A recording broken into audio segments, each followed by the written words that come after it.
Bonjour à tous, bien-aimés. Je vous salue encore dans le nom de Jésus. Heureux de vous retrouver après ce week-end. Nous sommes contents encore d'être ensemble ce matin dans le cadre de notre programme de prière. Prie avec moi pour toi. Nous voulons prendre quelques minutes dans la communion avec notre Dieu pour célébrer le Dieu que nous aimons tellement. Celui qui nous a réveillés du sommeil. Nous voulons, comme lui, que le Seigneur fait grâce de nos couches. Élevons nos voix et bénissons Dieu de tout notre cœur. Disons-lui ce que nous croyons qu'il est pour nous, ce que nous savons qu'il est pour nous. Nous faisons notre cœur, élevons le Seigneur. Prions ensemble. Éternel, nous voulons encore te célébrer ce matin, te rendre toute la gloire. Te rendre toute la gloire au nom de Jésus-Christ de Nazareth. Toi seul es digne d'être célébré. Toi seul es digne d'être élevé. Et ce matin, nous voulons encore te lever, nous voulons encore te célébrer de tout notre cœur. Te dire merci de nous avoir relevés encore du sommeil, de nous avoir enlevés de nos lits. Ce n'est pas facile, Père éternel, plusieurs dorment. Mais toi, tu nous as fait grâce de nous lever et de venir communier avec toi. Nous te célébrons de tout notre cœur. Nous te rendons la gloire, Père éternel. Nous sommes en vie. Nous ne sommes pas en vie parce que nous avons fait les calculs. Nous ne sommes pas en vie parce que nous avons géré notre régime alimentaire. Nous sommes en vie parce que tu l'as voulu. Nous voulons te le reconnaître. Nous voulons te rendre ce matin. Te dire merci encore, Seigneur. Merci pour cet amour que tu ne cesses de manifester, de témoigner en notre égard. Nous te célébrons au nom de Jésus-Christ de Nazareth. À toi soit la gloire, Papa. À toi soit la gloire, Papa. Nous voulons te dire merci pour nos enfants. Nos enfants qui sont couchés, nos enfants qui sont en bonne santé. Nous te disons merci pour nos enfants, Père éternel. Nous te célébrons pour leur vie. Nous te célébrons pour nos familles. Car oui, nous parlons de famille depuis 3 jours. Nous te célébrons pour notre famille que tu restaures. Nous te célébrons pour nos époux et nos épouses. Nous te célébrons pour notre cellule familiale. Que ton nom soit encore célébré. Nous allons dire merci pour ta présence. Nous allons dire merci à Dieu pour sa présence. Élevons nos voix et disons merci à Dieu. Nous te disons merci à Dieu pour ta présence manifestée par le Saint-Esprit. Oui, Saint-Esprit, nous célébrons ta présence et nous demandons encore plus de toi ce matin. Remplis-nous par ta présence. Inonde-nous par ta présence dans le nom de Jésus. Inonde-nous par ta présence. Inonde-nous par ta présence. Nous avons besoin de toi encore. Remplis-nous ce matin. Remplis-nous ce matin, Saint-Esprit. Remplis-nous ce matin. Nous avons soif de toi ce matin. Inonde-nous par ta présence, Saint-Esprit. Viens visiter les endroits secs de nos vies.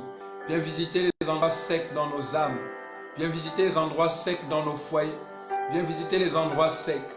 Nous avons besoin de toi. Arrose-nous. Toi, la rosée d'Hermon. Arrose-nous. Viens sur nous, toi la pluie de l'arrière-saison.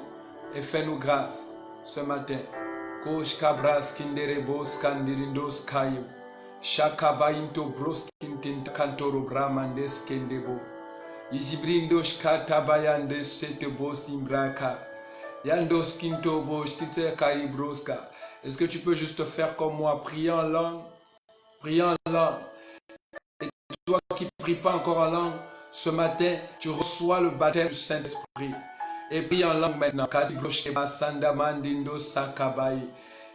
Pendant que nous sommes en train de prier en langue, l'onction de Dieu descend là où vous êtes. La fraîcheur, une visitation spéciale. Il y a une huile qui coule. Karabras kandereskindoroshki. Yatabrizoba karabrande sinde kentoba. Intokoshki brizindas kaindorobre kabayanda. Rebro bababa ribrozondos konte brindesh kande boika. Yanta brezende sindoro bakari brazindesh kintebro. Roba bababa shabrizandas kinderebo korobro. Inderebo sibrandas kanderebo shkebo. À toi la gloire, Seigneur. Nous te célébrons, Père. Nous te psalmodions ce matin. Je voudrais bénir ta présence encore, Père. Te dis merci d'être au milieu de nous. Merci encore pour, Seigneur, toutes les familles que tu visites ce matin, pour cette onction que tu relâches dans chaque maison, l'onction de délivrance, l'onction de restauration. Merci parce que oui, ce matin, Père éternel, plusieurs femmes, alors qu'il s'agit des femmes ce matin, seront délivrés. Et pendant même que nous sommes en train de prier, Père éternel, plusieurs commencent à ressentir ton toucher au nom de Jésus-Christ de Nazareth. Merci pour leur délivrance. Merci pour ces femmes qui vont rentrer dans leur destinée prophétique du mariage. Merci pour ces femmes qui vont expérimenter un foyer de paix. Merci pour ces femmes qui vont être délivrées des valeurs diaboliques qui troublent leur foyer. Merci pour ces femmes qui vont recevoir les valeurs célestes ce matin. Et ces foyers qui seront restaurés et qui sont déjà restaurés. Je te bénis pour toutes ces maisons connectées. Je te bénis, Seigneur, pour toutes les personnes qui regardent et qui regarderont cette vidéo. Je te prie, Père éternel, de les toucher encore d'une manière spéciale. Prends le contrôle, Saint-Esprit. Au nom de Jésus. À toi soit la gloire pour les guérisons. À toi soit la gloire pour les restaurations. À toi soit la gloire pour les identités renouvelées. À toi soit la majesté, ô roi. À toi soit la majesté, ô roi des rois. Saint-Esprit, Esprit de Dieu, Esprit de Christ, merci de nous conduire pendant ces temps. À toi soit la gloire au nom de Jésus. Amen. Amen, bien-aimés.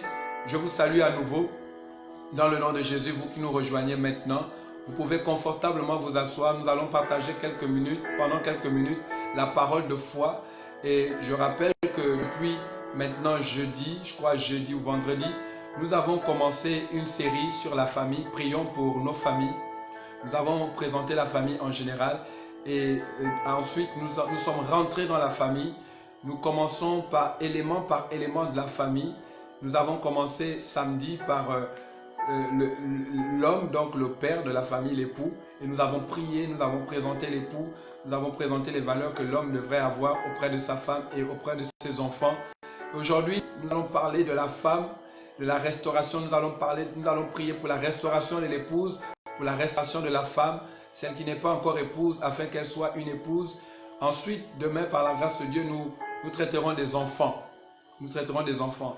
Nous voulons repartir avec notre texte de base. Le Saint-Esprit n'a pas voulu que nous changeons cela, mais nous allons découvrir d'autres textes tout au long du partage de la parole. Ce n'est pas un simple partage de la parole, c'est un enseignement qui va nous faire du bien, qui va nous changer, nous transformer. Ouvrons nos Bibles encore dans Genèse chapitre 2, verset 18. Le verset 18 et les versets 22 à 24. Le verset 18 et les versets 22 à 24. Voilà pour vous ce que dit la Bible. L'Éternel Dieu dit, « Il n'est pas bon que l'homme soit seul. Je lui ferai une aide qui soit son vis-à-vis. » Dans cette version, dans votre version et dans d'autres versions, il est dit, « Je lui ferai une aide qui lui soit semblable. » L'Éternel Dieu, au verset 22, nous passons directement au verset 22. L'Éternel Dieu forma une femme à partir de la côte qu'il avait prise à l'homme et il l'amena vers l'homme. L'homme dit, voici cette fois celle qui est faite de mes os, des mêmes os et de la même chair que moi. On l'appellera femme parce qu'elle a été tirée de l'homme. C'est pourquoi l'homme quittera son père et sa mère et s'attachera à sa femme et ils ne feront qu'un. C'est pourquoi l'homme quittera son père et sa mère et s'attachera à sa femme et ils n'en feront qu'un. Nous avons déjà, par la grâce de Dieu, depuis les jours précédents, rejeté le fait de la polygamie. Nous ne reviendrons plus là-dessus. Si vous voulez écouter cet enseignement, vous allez dans la page et puis vous allez les écouter. Nous voulons juste rappeler certains principes, certaines vérités qui ont été annoncées sur la relation entre l'homme et la femme. Nous voulons rappeler que la famille est sacrée aux yeux de Dieu. Nous l'avons dit, la famille est sacrée aux yeux de l'Éternel. C'est pourquoi toutes les familles sont donc appelées à lui être consacrées. La famille est sacrée aux yeux de l'Éternel. C'est pourquoi toutes les familles sont donc appelées à lui être consacrées. Pourquoi la famille est sacrée? Eh bien parce que Dieu est à l'origine de la famille. C'est Dieu qui a créé la famille. C'est Dieu qui est famille. C'est Dieu la famille. Et donc à ses yeux la famille est sacrée. C'est pourquoi toutes les familles de la terre, toutes les familles devraient lui être consacrées, Et nous avons dit encore qu'une bonne famille est le fruit ou le résultat d'un bon mariage. Une bonne famille est le fruit ou le résultat d'un bon mariage. Nous ne pouvons pas espérer avoir une bonne famille. Nous ne pouvons pas espérer être établis dans une bonne famille et vivre le bonheur que mérite une bonne famille si nous ne sommes pas au préalable rentrés dans un bon mariage, si nous n'avons pas réussi notre mariage, si nous n'avons pas réussi notre mariage. Et la réussite d'un mariage, ce n'est pas le bruit dans la ville, par le tour de ville, ce n'est pas la qualité de la robe de mariée, parce que pour beaucoup le mariage, c'est l'événement. Il faut faire la différence entre l'événement et le mariage. Ça, c'est la cérémonie qui marque le départ de l'union. La cérémonie qui consacre le mariage. Le mariage, c'est la vie du couple. La vie du couple. La vie du couple. Donc, il faut faire la différence. Donc, un bon mariage, c'est ce mariage établi selon les normes bibliques. Ce sont les vérités que nous avons annoncées, que j'ai bien voulu rappeler ce matin. Alors, nous voulons poursuivre, tout en sachant bien sûr que quand on parle de famille, nous parlons bien sûr du père, de la mère et des enfants. Les oncles, les tantes, les grands-pères, tout ça, ça c'est la famille élargie qui ne nous implique pas immédiatement dans notre bonheur immédiat. Alors, nous sommes appelés à comprendre ces choses. Nous sommes appelés à comprendre ces choses. Nous avons dans notre texte marqué en gras certains mots, certaines expressions de notre texte. Et nous avions dit la dernière fois que pour bien comprendre la parole de Dieu, il faut s'arrêter sur certains mots, sur certaines expressions. Et aujourd'hui, je crois que par la grâce de Dieu, nous avons compris cela. Nous avons marqué en gras et nous avons souligné l'expression son vis-à-vis ou son être semblable. L'expression son vis-à-vis ou son être semblable. Nous avons marqué cela en gras. Son vis-à-vis ou son être semblable. Tu peux écrire cela à côté si tu as un stylo. Son vis-à-vis ou son être semblable. Nous avons marqué l'expression à partir de la côte. Nous avons souligné l'expression à partir de la côte qu'il avait prise à l'homme. À partir de la côte qu'il avait prise à l'homme. Nous avons aussi souligné cette expression après l'avoir marquée en gras. À partir de la côte qu'il avait prise à l'homme. Nous avons encore ensuite, au verset 23, nous avons marqué en gras et souligné l'expression on l'appellera femme. On l'appellera femme. Et ensuite, le dernier verset 24, nous avons marqué en gras et nous avons souligné ne feront qu'un. Ne feront qu'un. Ce sont ces différentes expressions marquées en gras et soulignées qui vont nous amener à comprendre la profondeur de la femme, du rôle de la femme, de l'identité de la femme. Si nous ne comprenons pas cette profondeur, il sera difficile d'être une bonne épouse. Il sera difficile d'être dans un bon mariage. En tant que femme, nous avons besoin de comprendre ces valeurs. Cela ne sert à rien de verser dans plusieurs théories, dans plusieurs solutions psychocliniques, cliniciennes. Dans des solutions, nous sommes créés par Dieu et nous devons comprendre ce que Dieu veut exprimer par les expressions qu'il annonce dans sa parole. Par les expressions qu'il annonce dans sa parole. Alors, qu'est-ce que Dieu entend par son vis-à-vis ou son être semblable ou son aide semblable? Son aide, une aide qui lui soit vis-à-vis ou une aide qui lui soit semblable. Vous voyez, deux mots qui semblent être identiques. Son vis-à-vis ou semblable. Vraiment, prête attention à ce que je vais te dire parce que nous allons prier sur la base de cela. Tu es une femme, vraiment même tu es un homme, écoute cela. Enseigne cela à ta femme. Toi-même aussi, intègre cela.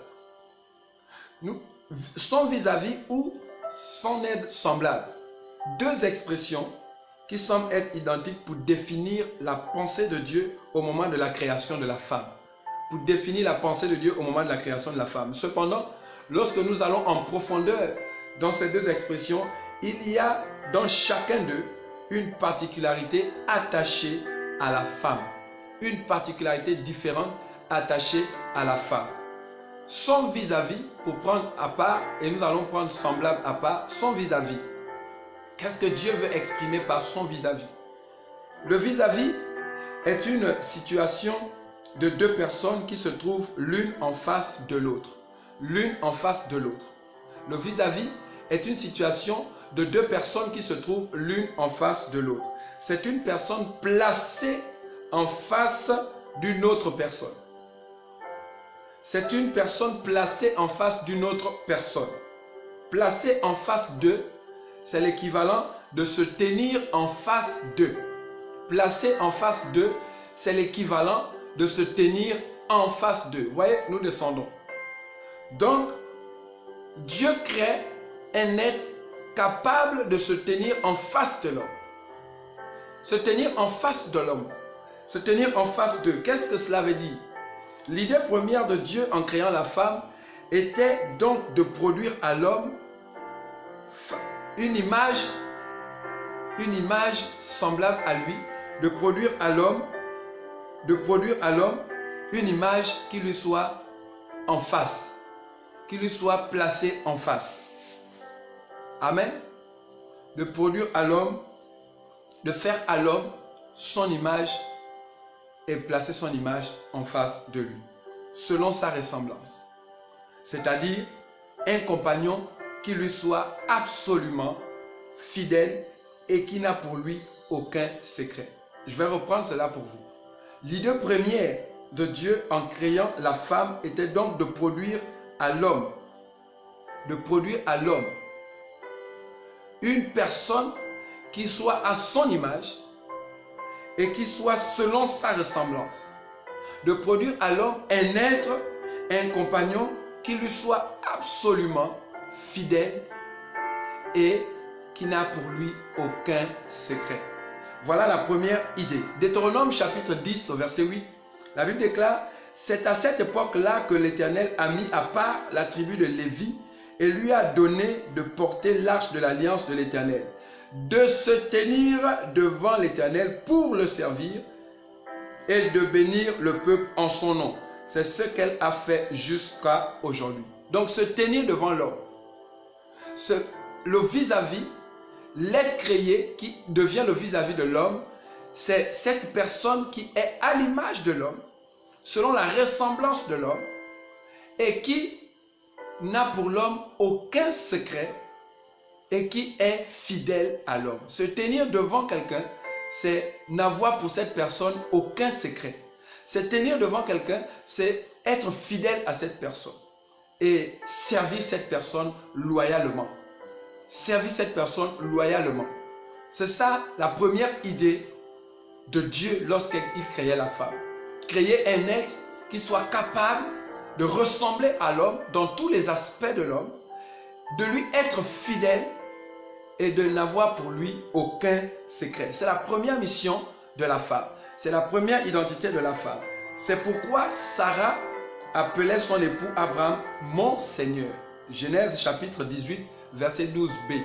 C'est pourquoi Sarah appelait son époux mon Seigneur. Mon Seigneur. Elle avait compris cela. On n'a pas de secret pour son Seigneur si Seigneur exprime bien sûr le mot maître. Parce que Seigneur veut dire maître.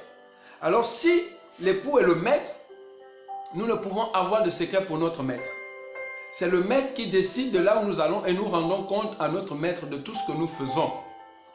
Nous lui sommes fidèles et nous n'avons pour lui aucun secret. Nous, chaque jour, nous nous efforçons de ressembler à notre maître en faisant ce qu'il nous dit de faire. Voici l'idée première de Dieu lorsqu'il créa la femme. Tu es une femme, ça te fait bizarre d'écouter cela, mais c'est dans cette optique que Dieu t'a d'abord créé. C'est la première idée pour laquelle tu existes. Le mépris de ce premier aspect de sa création a conduit la femme à introduire le péché dans la famille. Parce qu'Ève a méprisé ce premier aspect de son existence. Elle a ainsi introduit le péché dans la famille. Elle s'est laissée séduire. Quand toute femme qui va mépriser cela va toujours être une cause de chute dans son foyer. Elle va toujours être la pierre d'achoppement pour la paix dans son foyer. Il est important de comprendre, toi femme, que tu n'existes. Tu as été créé d'abord pour ressembler à ton époux, pour ressembler à ton époux, pour être son image, pour être son reflet, et ensuite pour lui être totalement fidèle et n'avoir pour lui aucun secret. Tu dois être comme une eau limpide devant ton époux. Il ne doit pas avoir de secret. Ève n'avait pas compris cela. Elle a méprisé cela. C'est pourquoi le diable a observé ça dans le cœur de Ève. Il a observé que Ève ne comprenait pas l'objectif premier de son existence par rapport à l'homme. Elle a écouté l'homme, elle a écouté le serpent, et sans le consentement de son époux, elle a obéi au serpent et elle a porté le mal dans la famille. Elle a porté le mal dans la famille. Il est important de comprendre cela. Ensuite, il y a l'expression équivalente semblable. Semblable. Je lui ferai une aide semblable. Semblable, c'est deux personnes semblables sont deux personnes de même apparence, de même nature, de même apparence, de même nature. Nous avons touché un peu la ressemblance et l'image. Deux personnes semblables, c'est deux personnes de même apparence, de même nature. Ainsi donc, après être fidèle et sans secret à son époux, la femme devrait revêtir les valeurs originelles de son époux, c'est-à-dire l'image et la ressemblance de Dieu. Puisque l'homme est fait à l'image et à la ressemblance de Dieu, la femme, après s'être une eau limpide face à son mari, de n'avoir pour lui aucun secret et de lui être complètement fidèle, elle devrait revêtir les mêmes valeurs que son époux. Les valeurs originelles de son époux, c'est-à-dire l'image et la ressemblance de Dieu. L'image et la ressemblance de Dieu. C'est-à-dire, elle devrait avoir le même culte que son mari, la même adoration que son époux, la même pensée et la même vision. Il n'est pas question pour la femme d'avoir un autre culte différent de son mari et d'avoir une autre adoration différente de celle de son époux, d'avoir une autre vision différente de celle de son époux, une pensée différente. Voilà une aide semblable. Nous comprenons maintenant ici clairement l'objectif et le but que Dieu voulait atteindre en créant la femme à côté de l'homme. C'est ici la pensée première de Dieu pour la femme. Et nous avons l'autre expression que nous avons soulignée, la deuxième que nous avons soulignée, que nous avons donnée, c'est à partir de la côte qu'il avait prise de l'homme. Alors, c'est peut-être que Dieu veut être semblable à l'homme, qu'il soit en face de lui, qu'il lui soit fidèle, qui n'ait pour lui aucun secret, qui ait la même pensée que lui, le même culte que lui, la même adoration que lui. Dieu ne prendra pas cet être ailleurs. Dieu ne prendra pas cet être ailleurs, mais il prendra cet être dans l'homme. Et dans l'homme, Dieu va choisir un endroit qui a une haute définition spirituelle. Une haute définition spirituelle, la côte. Il va prendre la femme à partir de la côte de l'homme, le côté, l'amour, l'affection, l'expression sentimentale de l'unité entre deux personnes. Donc l'absence complète de la haine, du mépris et de l'égoïsme. C'est une unité d'échange dans l'âme. Et on parle même à cette dimension de télépathie. Dieu a dès l'origine créé deux hommes, deux êtres qui devaient être unis par un lien d'amour indéfectible. Il n'a pas pris la femme à l'extérieur. Donc femme, tu n'as pas été prise à l'extérieur, pas de la côte d'un lion ou d'une lionne, pas de la côte d'un bouc ou d'un bœuf, pas de la côte d'un berger allemand ou d'un Rough Rider. Tu as été pris de la côte de ton époux, de la côte de ton époux. C'est l'expression de dépendance de la femme à son époux. C'est l'expression de dépendance de la femme à son époux, d'une même culture, l'élément tiré d'un tout qui n'existe pas sans cet ensemble et qui n'a de valeur sans cet ensemble. C'est l'expression de la dépendance de la femme vis-à-vis de son époux.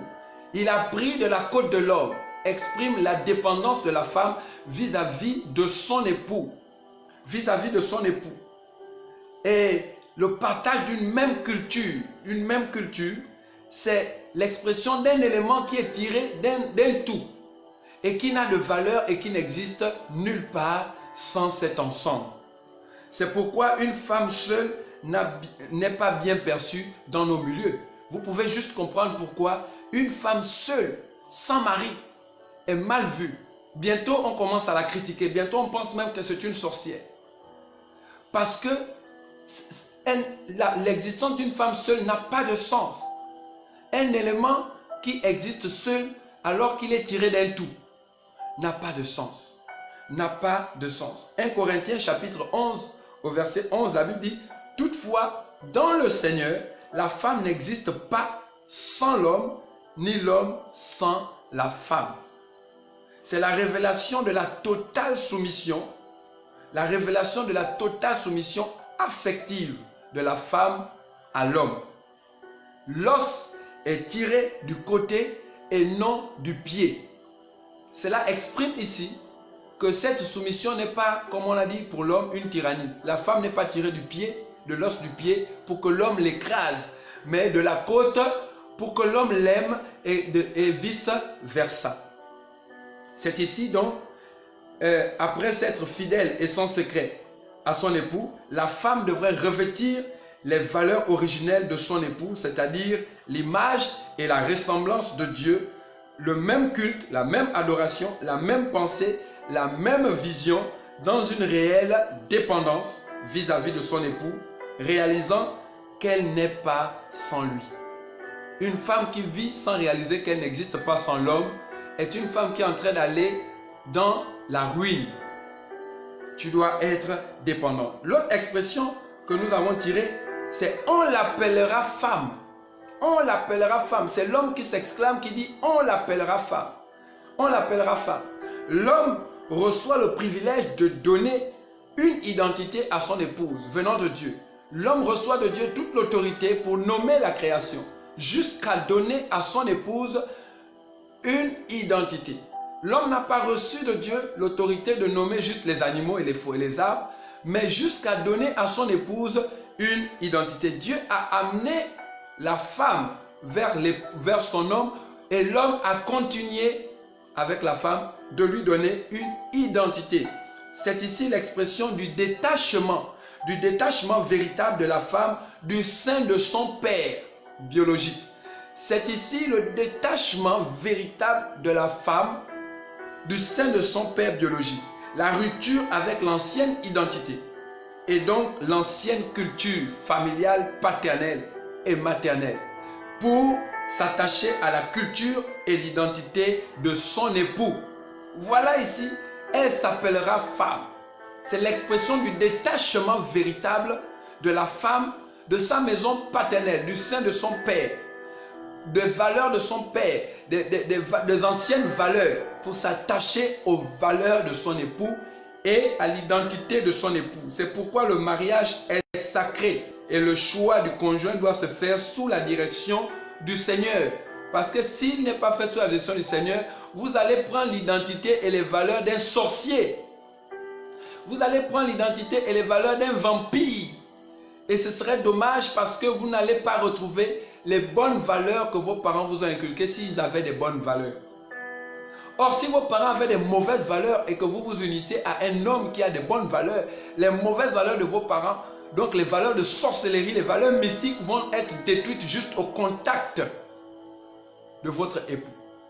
Cependant, si vous aviez dans la maison paternelle des bonnes valeurs spirituelles et que vous allez épouser un mystique, un sataniste, les bonnes valeurs spirituelles de votre famille vont disparaître pour venir s'unir aux valeurs mystiques de votre époux. Vous voyez, donc le choix du partenaire est très important.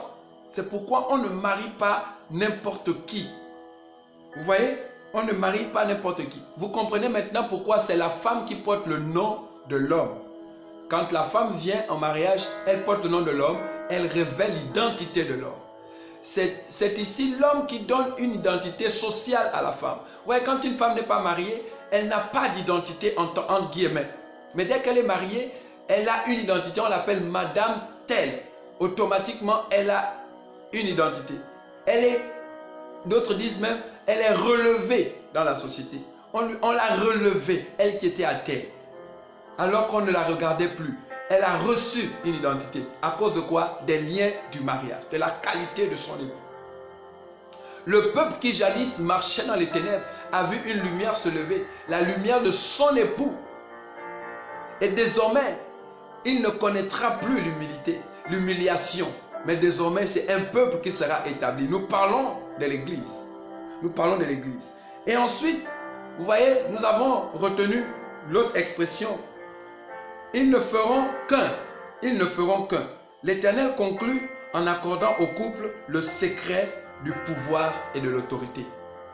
Après avoir uni l'homme et la femme, Dieu ne les laisse pas comme ça. Il leur accorde le secret de l'autorité, l'unité.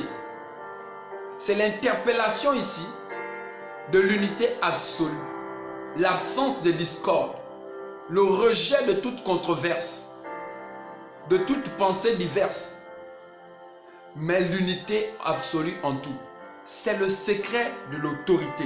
Ecclésiaste chapitre 4, versets 9 à 11 déclare: il vaut mieux être deux que tous seuls. Parce qu'à deux, on retire un bon profit du travail. En effet, en cas de chute, l'un relève son compagnon. Mais malheur à celui qui est seul et qui tombe sans avoir de proche pour le relever. De même, si deux personnes dorment ensemble, elles auront chaud. Mais celui qui est seul, comment aura-t-il chaud? C'est pourquoi nous encourageons les gens à se marier. À se marier. Vous voyez les autres là qui ont dit ne se marient pas. Vous voyez tout ce qu'ils font dans le secret.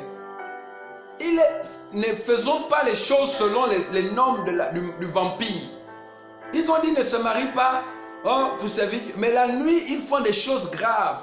Les enfants, c'est la pédophilie. C'est beaucoup de choses. Ainsi de suite. Ils enceintent, ils ont beaucoup de femmes et des enfants dehors illégitimes. Non, marions-nous. Paul a dit si ça chauffe, mariez-vous. Car deux valent mieux qu'un. Deux valent mieux qu'un. Deux valent mieux qu'un. L'unité. On dit deux retirent un bon profit de leur travail. Alors qu'un seul, ce n'est pas possible. Et si un tombe, l'autre pourra le relever. Et si tu es seul, quand tu tombes, qui te relèvera? Qui te relèvera? Matthieu chapitre 18, au verset 19, il dit: je vous dis encore que si deux d'entre vous s'accordent sur la terre pour demander quoi que ce soit, cela leur sera accordé par mon Père céleste. Si deux d'entre vous s'unissent, donc Dieu dès l'origine a déjà uni deux personnes en une seule personne, et tout ce que le foyer demandera. Qu'est-ce qu'il a dit? Le foyer est censé être l'unité entre Dieu et la terre. Ce qui fait que le foyer, la famille, est censé faire descendre le royaume de Dieu et la volonté de Dieu à chaque instant sur la terre, en restant unis. Voici la pensée de Dieu lorsqu'il créa la femme. Femme, voici la première pensée de Dieu lorsqu'il t'a créé. Lorsqu'il t'a créé.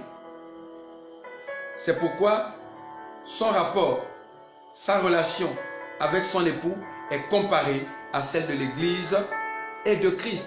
Éphésiens chapitre 5, versets 22 à 24, il nous est rapporté ce qui suit. Femmes, soumettez-vous donc à votre mari comme au Seigneur.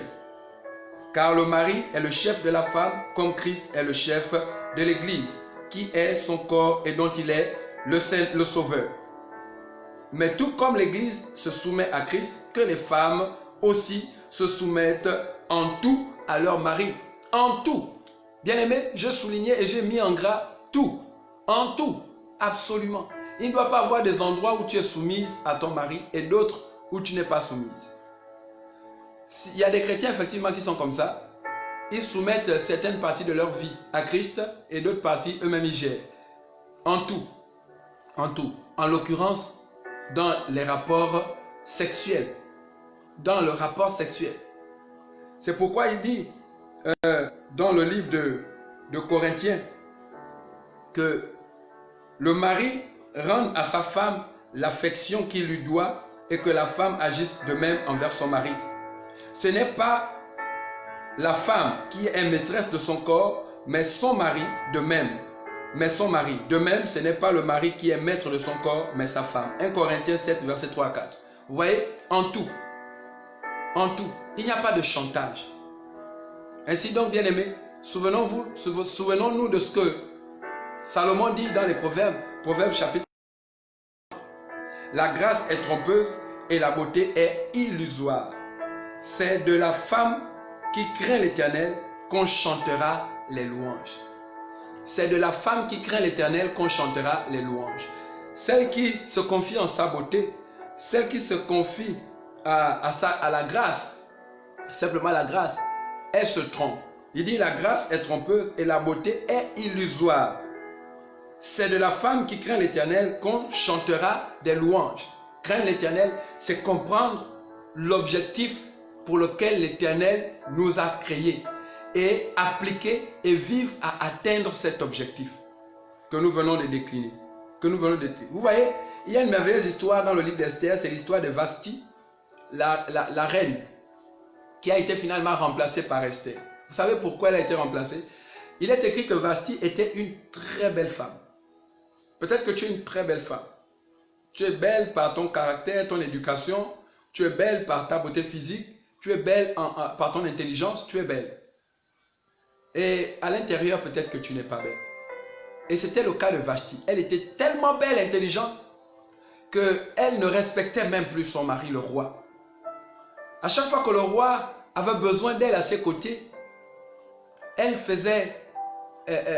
renvoyait les serviteurs en disant « Moi aussi, j'ai besoin d'être avec mes amis. » Jusqu'à ce que, quand le roi invitait des autres rois, des hautes personnes, des membres du conseil, pour discuter avec eux, et il voulait être relevé par la présence de sa merveilleuse épouse, il disait « Allez-y, appelez Vashti. » Elle renvoyait « Le roi n'est-il pas avec ses collègues, ses amis au roi? Moi aussi, je suis avec mes copines. » Et cela était récurrent jusqu'à ce qu'elle fût enlevée de sa royauté. Jusqu'à ce qu'elle fût enlevée de sa royauté. Ne perdons pas notre position auprès de notre mari. Ne perdons pas notre position auprès de notre famille à cause de l'illusion que nous renvoie notre beauté ou la grâce que nous avons sur notre vie.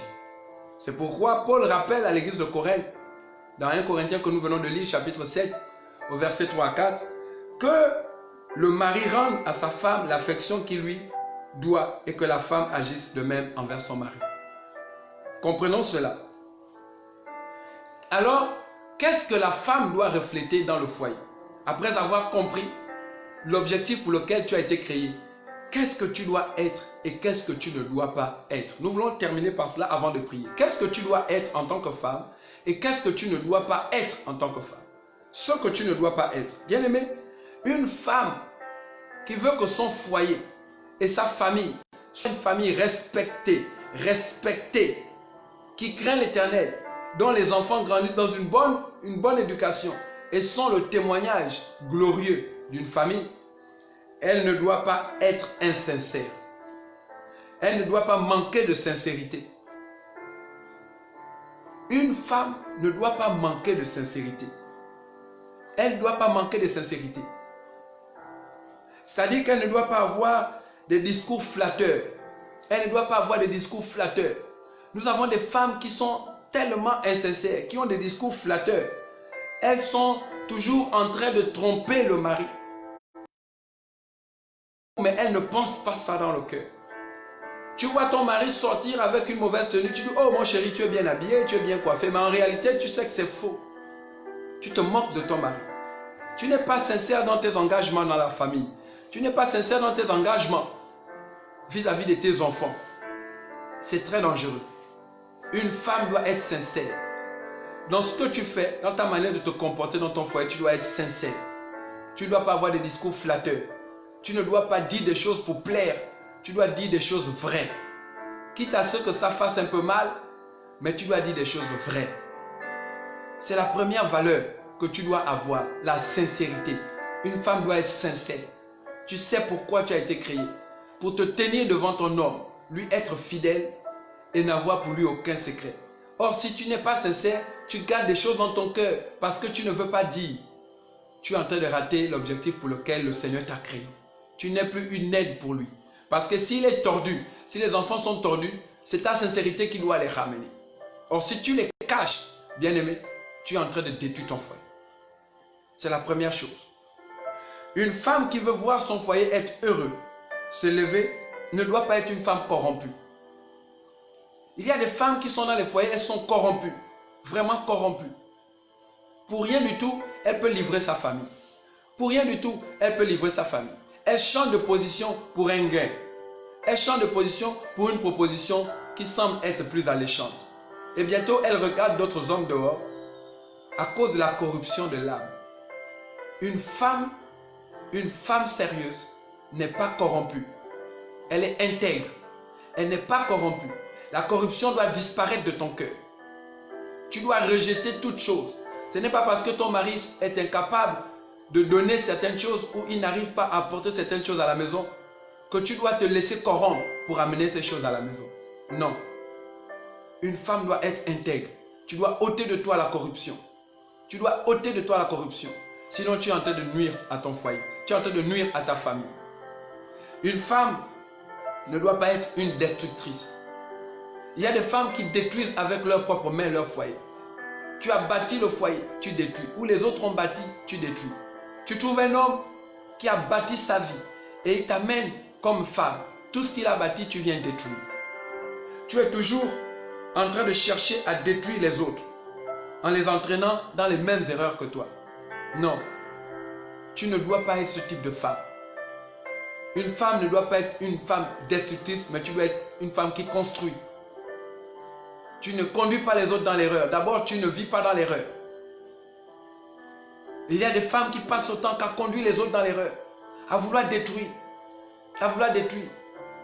Tu vois la voisine qui est heureuse dans son foyer, et toi, comme tu es rempli d'esprit de destruction, tu veux détruire sa paix, tu veux détruire en donnant les mauvais conseils. Et parfois, ce type de femme divise même la relation de père avec les enfants.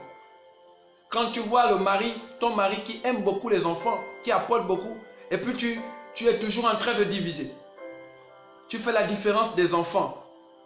Tu es une destructrice. Tu ne dois pas être comme ça. Tu ne dois pas faire la différence des enfants.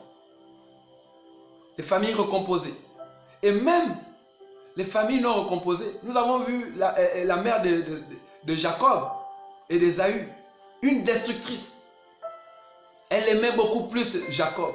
Jusqu'à l'amener à aller prendre le droit de naissance de son frère. Vous voyez? Il y a des mamans qui aiment tel enfant plus que l'autre. Qui aiment même ses enfants plus que le mari. Tu as l'esprit de destruction. Tu as l'esprit de division. Tu as l'esprit de ruine. Tu dois être délivré de cela. Tu dois être délivré de cela. Tu dois être délivré de la corruption. Tu dois être délivré du manque de sincérité. Une femme intègre ne doit pas être ainsi. Une femme qui veut voir son foyer avancer ne doit pas être impudique. Il y a des femmes mariées, mais quand vous les voyez, vous ne pouvez même pas croire qu'elles sont mariées. C'est juste quand vous voyez le doigt, vous voyez l'alliance, vous dites, oh, elle est mariée. Mais elle est impudique. Quand vous voyez son accoutrement, non, non, non, non. Non, une femme mariée, une femme qui veut que son foyer soit un modèle, ne doit pas être impudique. Tu dois avoir un accoutrement décent. Tu dois être retenu. Tu dois avoir un accoutrement décent. Les parties intimes appartiennent à ton mari et non pour tout le monde. Une femme mariée qui porte les robes, les jupes au-dessus des genoux. Et pour t'asseoir, tu te bats maintenant avec la jupe pour cacher. Tu mets les foulards. Tu es marié. Tu es marié. Tu n'as pas besoin de laisser entrevoir tes cuisses. Tu n'as pas besoin de laisser entrevoir ta poitrine. Tu n'as pas besoin de laisser entrevoir tes parties intimes. Tu n'as pas besoin de cela. De porter les habits trop collés au corps. Au point où on ne peut même pas faire la différence où tu es nu ou tu es habillé. Une femme de valeur qui bâtit son foyer, elle se débarrasse de l'impudicité. Si dans le monde, tu t'habillais de manière impudique, alors que le Seigneur t'a fait grâce de rentrer dans un foyer, tu dois te détourner de l'impudicité. Tu dois te détourner de l'impudicité, tu dois te détourner de cela si tu veux voir ton foyer être élevé. Une femme qui bâtit sa maison n'est pas rusée. On ne bâtit pas la maison avec la ruse. On ne gère pas le foyer avec la ruse. Il y a des femmes mariées qui sont très rusées. Non, tu ne peux pas vivre à côté d'un homme. Et puis tu es rusé. Tu es en train de rater l'objectif pour lequel le Seigneur t'a créé, que nous avons défini plus haut. Bien-aimé, la ruse, toujours en train de tromper son époux. Toujours en train de tromper son époux. Quand vous la voyez rire quand le mari arrive, faire les bons plats, c'est qu'elle veut quelque chose derrière. Et le mari sait déjà ça. Donc quand tu fais les bons plats, il te regarde, il est surpris. Et il te dit seulement, tu veux combien? C'est la ruse. C'est la ruse. Quand tu te fais belle à la chambre, tu portes les bonnes tenues de chambre pour attirer, séduire ton homme. Il sait que tu veux quelque chose. Tu utilises la ruse pour obtenir. Tu utilises la ruse pour amener ton mari à aider ta famille. Tu utilises la ruse. Tu utilises la ruse bientôt pour éloigner ton mari de sa propre famille. Non, une femme ne doit pas être comme ça. Tu ne dois pas être rusé avec ton mari. Celui qui utilise la ruse, c'est le diable. Celui qui utilise la ruse, c'est le diable. Tu dois être délivré de l'esprit de ruse pour revêtir l'esprit de sincérité. Une véritable femme qui veut bâtir sa maison ne doit pas être querelleuse. Elle ne doit pas être irritable. Tu ne dois pas être querelleuse, bien-aimée. Toujours impliquée dans les controverses. Le mari dit quelque chose, tu es toujours en train de rejeter ça. Tu es toujours en train de t'opposer, opposant politique, opposant social, opposant marital. Mais tu t'opposes à quoi? Qu'est-ce que tu apportes? Une femme n'est pas une femme querelleuse. Une femme n'est pas irritable. À peine on t'a dit quelque chose, tu t'es déjà fâché, tu t'es déjà mis en colère, tu t'es déjà mise en colère, tu as déjà cassé la télé, tu as déjà lancé le bois sur le pare-brise, la pare-brise de la voiture. Regarde tout ce que tu as détruit dans ton foyer. Et tu vas toujours courir vers les pasteurs. Seigneur, prie pour moi. Pasteur, priez pour moi. Je ne comprends pas ce qui m'arrive. Mon mari ne m'aime pas. Mais regarde, tu es querelleuse. Tu es querelleuse. Tu casses tout dans la maison. Tu es irritable. L'enfant fait quelque chose. C'est toi qui cries là. Il n'y a que ta voix. On ne dirait même pas qu'il y a un homme dans cette maison. Il n'y a que ta voix qui crie là-bas. Qui crie ici. Tu grondes tout le monde. Tu grondes même ton mari. Tu grondes. À table, tu grondes. On n'attrape pas. Mange toute la nourriture. Le mari t'a dit, je suis déjà rassasié. Mange ça. Je ne me suis pas brûlé les mains pour que la nourriture reste comme ça. Et tu es irritable. Tu es coléreuse. Toujours dans les colères. Toujours en train de chercher les problèmes. Là où il y a la paix, c'est toujours toi qui amènes le bruit. Une femme qui veut bâtir sa maison. Le mari arrive à peine. Dis-moi, tu étais où? Dis-moi, tu étais où? Moi, j'ai appelé le pasteur, tu n'étais pas à l'église. Non. Non. Tu ne peux pas bâtir ton foyer comme ça. Écoute ce que la Bible déclare dans Proverbe chapitre 21 au verset 19. La Bible déclare, mieux vaut habiter dans une terre déserte qu'avec une femme querelleuse et irritable. Mieux vaut habiter dans une terre déserte, là où il n'y a rien, que d'habiter avec une femme querelleuse et irritable. Bien aimé, c'est grave.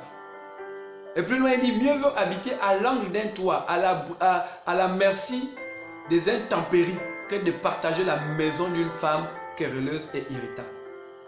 Vous voyez? Ça veut dire que l'Éternel ne cautionne pas qu'une femme ayant une telle valeur partage la maison avec quelqu'un. Il préfère que son fils soit à l'extérieur, face aux pluies. La pluie, le soleil sont mieux comparés à une femme querelleuse. Voilà ce que la Bible dit. Nous devons sortir de cela. Femme, tu dois sortir de cela. Une femme qui veut bâtir son foyer ne doit pas être une femme adultère. Tu dois être fidèle. Nous avons vu cela. Fidèle. Tu ne dois pas avoir de secret. Tu dois rejeter l'adultère. L'adultère, tu dois rejeter l'adultère. Et les femmes adultères sont toujours vraiment malignes. Il dit, voici quelle est la conduite de la femme adultère. Elle mange et s'essuie la bouche avant de dire, je n'ai rien fait, je n'ai fait aucun mal. Non, tu dois être fidèle. Tu dois renoncer à tous ces dragueurs, à tous ces amants. Tu dois renoncer si tu veux un foyer stable. Une femme qui bâtit sa maison ne doit pas être hypocrite. Elle ne doit pas être hypocrite. Tu dois sortir de l'hypocrisie. Sortir de l'hypocrisie. Dis la vérité. Dis la vérité. Une femme qui veut voir son foyer être heureux, ses enfants grandir, son mari être heureux et l'aimer davantage, ne doit pas être odieuse. Odieuse, c'est rempli de haine. Tu ne dois pas être rempli de haine, du manque de pardon. Non. Tu dois savoir pardonner, savoir cautionner, savoir amener, encourager. Tu ne dois pas être odieuse. Vis-à-vis, il y a des femmes qui sont tellement odieuses vis-à-vis de leur belle famille, odieuses vis-à-vis des amis, des collègues de travail. Elles portent les collègues de travail de son époux dans la haine. Non, tu ne dois pas le faire. Il est dit que les femmes odieuses ne méritent pas de se marier. Écoute, Proverbe 30, verset 21 à 23, il dit, il y a 3 choses qui font trembler la terre, même 4 qu'elle ne peut pas supporter. Un esclave qui devient roi, un fou qui a de la nourriture à satiété, une femme odieuse qui se marie et une servante qui dépossède sa maîtresse. Une femme odieuse fait trembler la terre. Elle ne mérite pas le bonheur. La terre ne peut supporter. Tu ne dois pas être odieuse. Tu ne dois pas être peu profitable. Il y a des femmes peu profitables qui ne savent rien faire. C'est tout, tu es seulement à la maison. Tu es seulement à la maison. Tu ne fais rien pour apporter aussi dans la maison. Tu es peu profitable. Il y en a qui sont même spirituellement peu profitables. Depuis que l'homme est avec toi, ces entreprises ne marchent plus. Parce qu'on a mis ça sur toi. Que toutes les personnes qui vont s'unir à toi connaîtront la ruine. Tu es peu profitable. Et tu as identifié ça. Mais comme tu ne sais rien faire, tu ne peux pas te lever contre ça. Tu dois te lever contre ça. Toi-même, tu peux identifier que tu es peu profitable. Alors élève-toi contre ça. Ne laisse pas la sorcellerie t'envahir. Une femme qui veut voir son foyer être debout ne doit pas être une femme bruyante. C'est quoi une femme bruyante? C'est une femme qui est toujours en train de se plaindre. Une femme qui ne sait pas demander un service. Qui pense qu'elle a droit à tout. Elle demande avec mépris, donne-moi ça. Non. Tu es toujours en train de te plaindre. Ah, mon mari ne me donne pas ça. La copine a ça, l'autre a ça. Non, non, non, non. Tu es bruyante. Une femme ne doit pas être bruyante. Une femme qui veut élever son foyer doit être intègre. Doit être intègre et doit vivre le contentement. Elle doit être disciplinée. Elle doit avoir du tact. Une femme qui veut voir son foyer être élevé, un bon foyer, elle doit être une femme discrète. Tu ne dois pas être indiscrète. Indiscrète. Tu dois avoir du tact. Il y a des femmes indiscrètes. Les amis sont là, c'est le bruit devant les amis. Tu n'attends même pas que les amis de ton mari partent. Tu déclenches ça là. Vous êtes en plein carrefour, tu déclenches ça. Tu es parti, tu es indiscrète. Tu es indiscrète.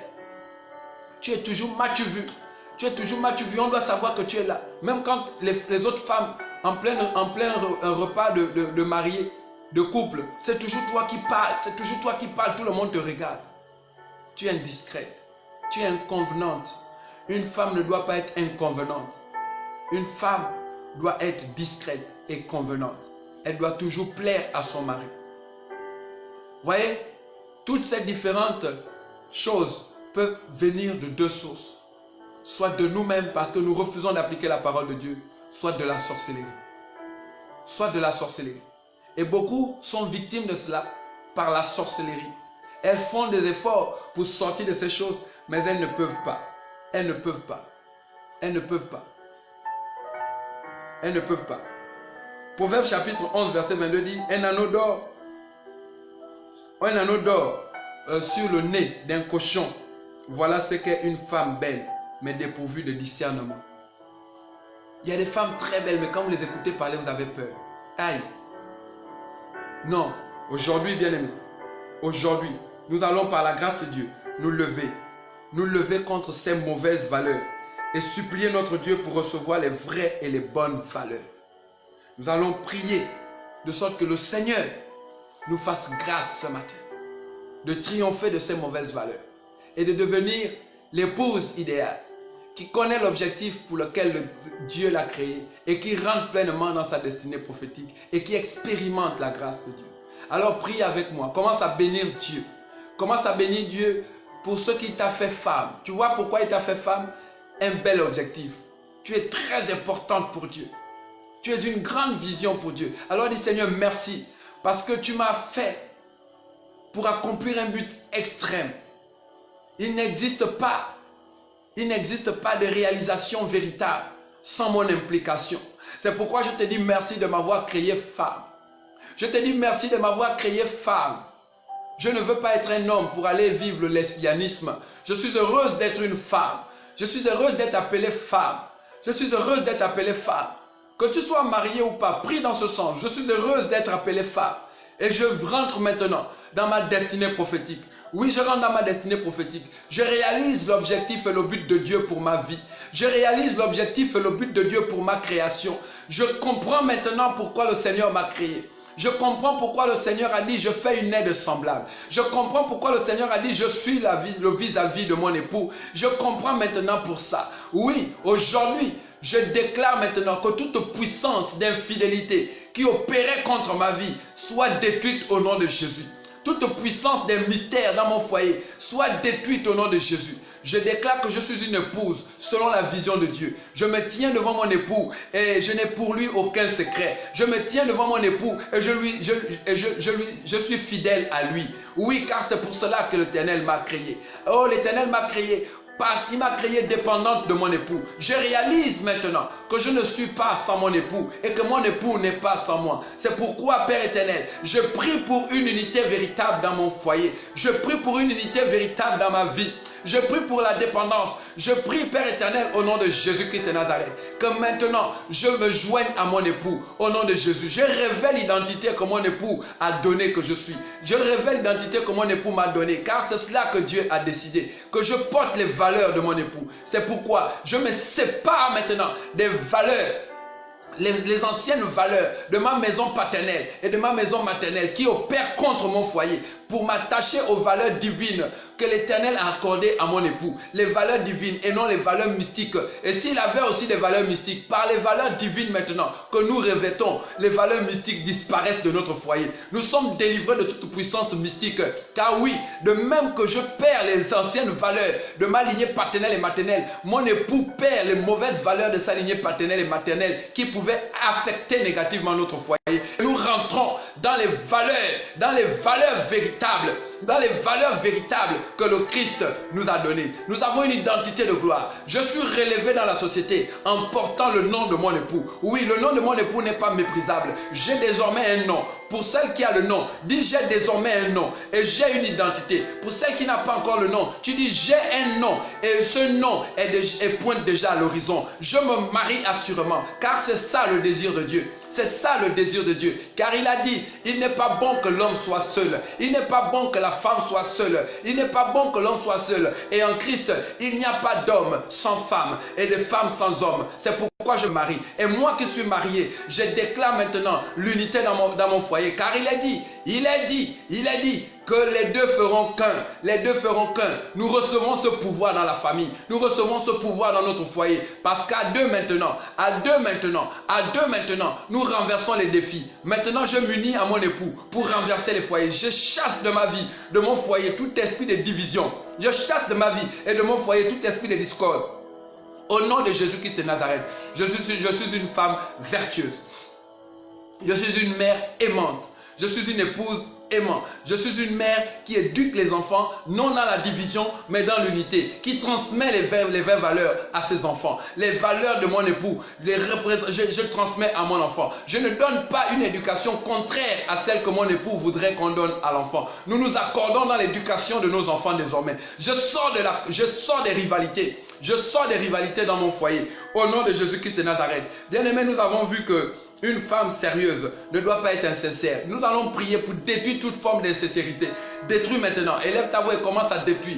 Père, nous prions au nom de Jésus que toute forme d'insincérité, de manque de sincérité dans la vie de ces femmes soit complètement détruite. La puissance de l'insincérité, la puissance de la flatterie disparaît maintenant de vos foyers au nom de Jésus-Christ de Nazareth. Nous brisons maintenant le pouvoir de la corruption dans l'âme au nom de Jésus-Christ de Nazareth et nous proclamons la restauration. Nous proclamons la restauration au nom de Jésus. Je chasse toute corruption dans l'âme qui t'a mené à convoiter. Je chasse la corruption, ô toi femme, qui a mené ta vie à convoiter les biens des autres. Au nom de Jésus, je prie maintenant pour une âme, un cœur sincère, un cœur non corrompu, pur et prompt à aimer davantage son mari et ses enfants au nom de Jésus.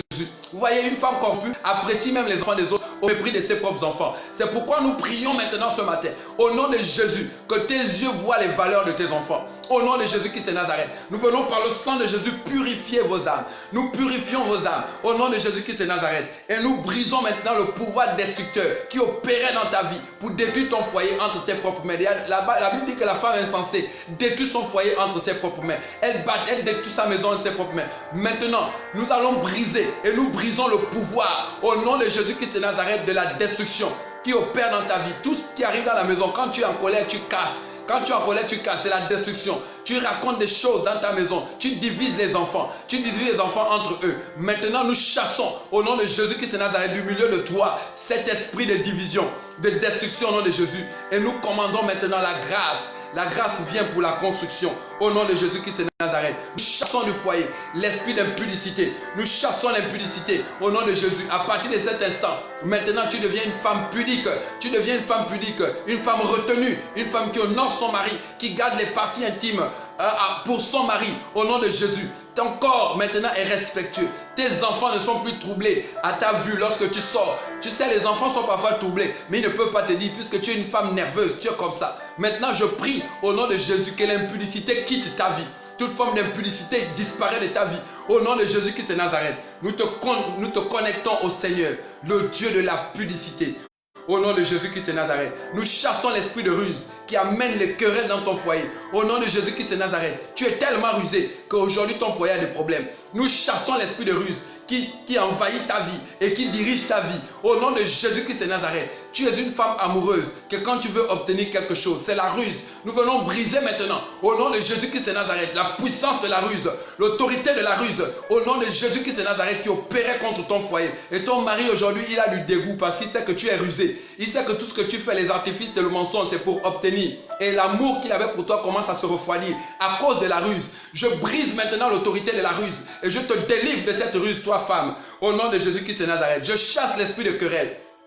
Je chasse l'esprit d'irritation au nom de Jésus-Christ de Nazareth dans ton foyer, dans ta vie. Au nom puissant de Jésus, je proclame maintenant que tu es délivré de tout esprit de colère, de tout esprit d'irritation. Au nom de Jésus-Christ de Nazareth, je proclame la tempérance, la douceur d'une véritable femme. La douceur d'une véritable femme envers son époux, envers ses enfants. Au nom de Jésus-Christ de Nazareth, au nom de Jésus-Christ de Nazareth, je déclare cela pour toi. Au nom puissant de Jésus-Christ de Nazareth, je chasse toute germe, toute semence d'adultère depuis un temps. Et peut-être que toi-même tu es déjà même dans l'adultère. Je commande maintenant que tu sortes de cet adultère, que tu te réconcilies véritablement avec ton époux. Toi qui es depuis un temps encouragé par des mauvais conseillers, des mauvaises conseillères à tromper ton mari parce que certainement tu as rencontré ou on t'a présenté un autre homme qui soit peut-être en guillemets plus capable que ton mari.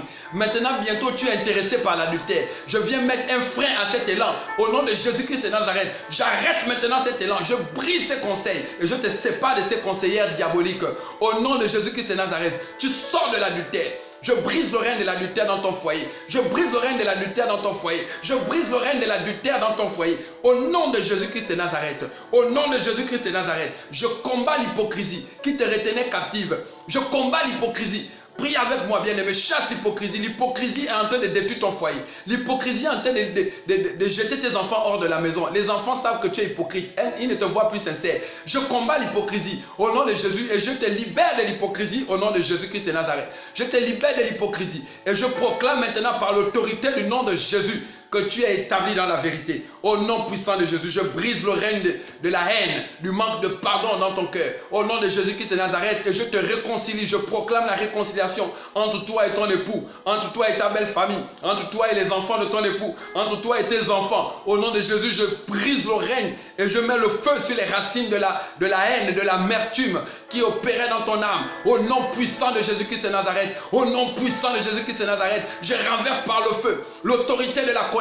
Je renverse par le feu l'autorité de la haine. Je renverse par le feu l'esprit odieux au nom de Jésus qui était tenu, qui était assis, enraciné, qui dirigeait les fondements de ta vie. Au nom de Jésus, je proclame que tu es libre maintenant, femme. Tu es libre de la colère. Tu rentres dans une dimension de pardon. Et tu es guéri de toute maladie qui opère contre ta vie à cause de la colère. Tu es guéri de toutes ces maladies maintenant. Reçois ta grâce. Reçois ta grâce. Au nom de Jésus-Christ de Nazareth. Depuis, tu es peu profitable. Ton mari, les entreprises ne marchent pas. Et tu sais que c'est depuis, il dit depuis que vous êtes ensemble, les choses ne marchent plus. Peut-être que tu es peu profitable. On a mis une marque sur toi, une odeur sur toi, un nom sur toi. Je brise maintenant le règne de la sorcellerie qui fait de toi une femme peu profitable. Au nom de Jésus-Christ de Nazareth, je déclare maintenant que tu es lavé par le sang de Jésus. Et le parfum glorieux de Dieu descend sur toi. Tu n'es plus peu profitable. Au nom de Jésus-Christ de Nazareth, je chasse l'esprit de paresse qui fait de toi une femme qui ne sait rien faire, qui fait de toi une femme peu profitable. Je chasse l'esprit de paresse et à partir de maintenant, tu te lèves. Il est écrit que la femme vertueuse, elle pense à un champ et elle l'acquiert. Au nom de Jésus-Christ de Nazareth, je te communique les valeurs de la femme vertueuse. Tu te lèves, tu penses à un champ, tu l'acquiers, tu aménages la maison, tu apprêtes la table. Ton mari, ce n'est pas quand il vient maintenant que tu fais la table, ce n'est pas quand il va dormir que tu vas faire le lit. Désormais, tu es une femme profitable, une femme qui fait la joie de ton époux. Au nom de Jésus-Christ de Nazareth, au nom puissant de Jésus-Christ de Nazareth, vous savez, il y a ces femmes-là, c'est quand le monsieur va aller dormir qu'elle va faire le lit. Tu es peu profitable. C'est quand le monsieur dit il a faim ou bien qu'il arrive du travail fatigué, c'est là où elle dit je te fais la nourriture.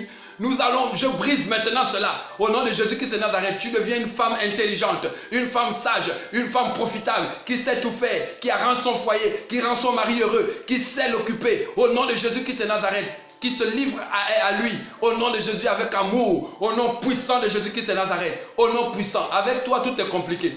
Avoir les rapports sexuels, c'est compliqué. Manger, c'est compliqué. Tout est compliqué. Pourtant, il ne manque rien dans la maison. Tout est compliqué avec toi. Je viens briser cela au nom de Jésus-Christ de Nazareth. Je brise cela au nom de Jésus. Tu es une femme profitable. Tu es une femme qui fait la joie de ton mari. Maintenant, au nom de Jésus-Christ de Nazareth. Au nom de Jésus-Christ de Nazareth. Je déclare au nom de Jésus la chute de l'esprit de brouillon. L'esprit brouillon au nom de Jésus. Maintenant, au nom puissant de Jésus, je viens arrêter toute lamentation incessable dans ta vie. Je viens arrêter toute lamentation incessable dans ta vie. Ce qui t'amène même à ne pas voir les efforts de ton mari. Parce que tu es bruyante. Parce que tu es toujours en train de te lamenter. Même quand il fait des choses, tu ne vois pas. Maintenant, je brise cela au nom de Jésus-Christ de Nazareth. À partir de cet instant, tu peux observer par les yeux de l'Éternel. Tu peux observer par les yeux de la gloire. Tu observes maintenant ton mari et tu arrêtes de te lamenter. Au nom de Jésus, tu te lèves et tu arrêtes de te lamenter. Au nom de Jésus-Christ de Nazareth, je proclame que tu es une femme discrète. Je proclame que tu es une femme discrète. Tu n'es pas indiscrète, tu n'indisposes personne, tu n'es pas inconvenante. La gloire de Dieu descend sur toi et tu es l'église de Christ. Tu es une femme discrète. Au nom puissant de Jésus-Christ de Nazareth. Au nom puissant de Jésus-Christ de Nazareth. Je viens prier pour toi.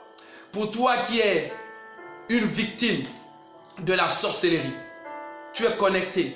Tu fais des songes où on te vole les sous-vêtements. Où on te présente tes sous-vêtements.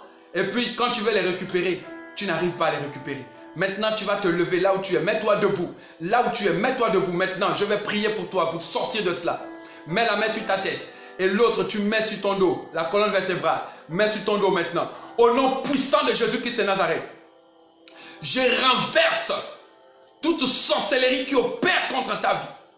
Tout pouvoir de célibat. Tout pouvoir de manipulation mystique. De ton intimité. Qui t'empêche de rentrer dans la gloire du mariage. Aujourd'hui, tu es célibataire.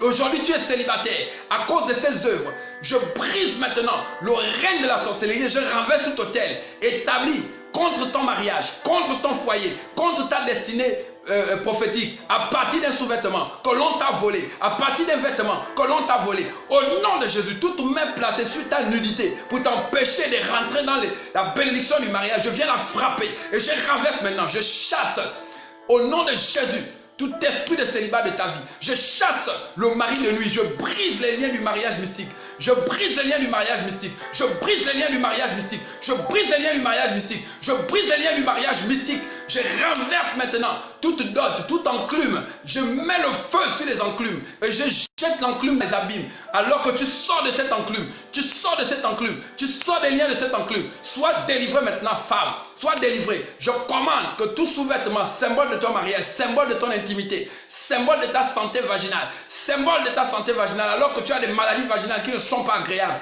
Parce qu'il y a des gens qui jouent avec là-bas. Et à cause de ces odeurs que tu as, maintenant même, les hommes s'éloignent de toi. Je prie au nom de Jésus-Christ de Nazareth que toute maladie vaginale suscitée par la sorcellerie s'arrête maintenant. Je chasse cela au nom de Jésus. Tu récupères ton intimité, tu récupères ta vie, tu récupères ta santé, tu récupères ton foyer. Au nom de Jésus-Christ de Nazareth. Toi qui es dans un foyer rempli de colère, rempli de haine, manipulé par la sorcellerie, je commande maintenant la fin des fondements diaboliques qui parlaient contre ton foyer. Et je déclare que tu es une femme selon la volonté de Dieu. Une femme heureuse. Au nom de Jésus-Christ de Nazareth, je commande cela.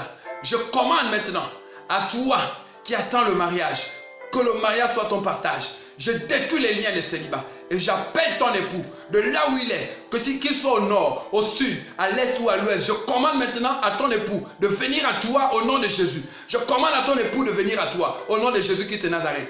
Maintenant, toi qui es dans le foyer et ton mari est maintenant parti loin de la maison. Il est parti loin de la maison pour quelque raison que ce soit. Je commande à ton époux de revenir au foyer. Je commande à ton époux de revenir au foyer. Si le nom de ton époux, qu'il revienne maintenant au foyer. Au nom de Jésus-Christ de Nazareth, il revient au foyer. Je brise les liens d'envoûtement. Je brise les liens d'envoûtement au nom de Jésus. Alors que tout le vêtement de malédiction qui pesait sur toi, dont tu étais revêtu pour chasser ton époux, est tombé. Maintenant, je commande que ton époux revienne au nom de Jésus-Christ de Nazareth. Sois béni. Sois béni. Ouvre tes mains, je prie seul maintenant. Seigneur, que ta grâce coule sur ces femmes. Que ta grâce coule sur ces femmes. Que ta grâce coule sur ces femmes. Aussi nombreuses qu'elles sont dans le monde entier. Par des milliers. Père éternel, que ta grâce coule sur toutes ces femmes.